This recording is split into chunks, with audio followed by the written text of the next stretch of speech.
বাণিজ্য উপদেষ্টা শেখ বশিরউদ্দিন বলেছেন, 10 বছরের মধ্যে এবার সবচেয়ে বেশি দামে চামড়া বিক্রি হয়েছে। আগামী বছর আরও দাম বাড়বে। এজন্য সবাইকে সম্মিলিতভাবে কাজ করতে হবে। অর্থনীতির প্রসারের জন্য বাণিজ্য সম্প্রসারণে মনোযোগ দিতে হবে। শেখ বশিরউদ্দিন বলেন, চট্টগ্রামে মৌসুমী ব্যবসায়ীরা 620টি চামড়া পচিয়ে ফেলেছে। এটি নিয়ে সারা দেশে তোলপাড় হলেও ঢাকায় একটি চামড়াও পচেনি। কিছু বিচ্ছিন্ন ঘটনা দিয়ে পুরো বাজার নিয়ে নেতিবাচক তথ্য ছড়ানো হচ্ছে।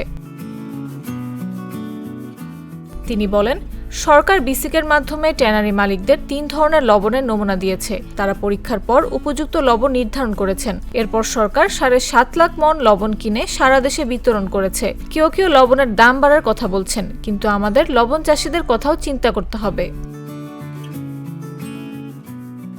উপদেষ্টা বলেন, সরকার লবণ দিয়ে চামড়া সংরক্ষণের উদ্যোগ নিয়েছে, যাতে চামড়া নষ্ট না হয় এবং ব্যবসায়ীরা ভালো দাম পান। বাজারে একদিনে প্রচুর সরবরাহ হলে দামে কিছুটা প্রভাব পড়ে, তবে সংরক্ষণ করে ধীরে ধীরে বিক্রি করলে আরও ভালো দাম পাওয়া সম্ভব।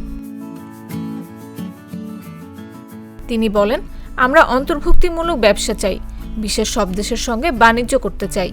একইভাবে বৈশ্বিক বাজার থেকেও পণ্য আমদানি করব।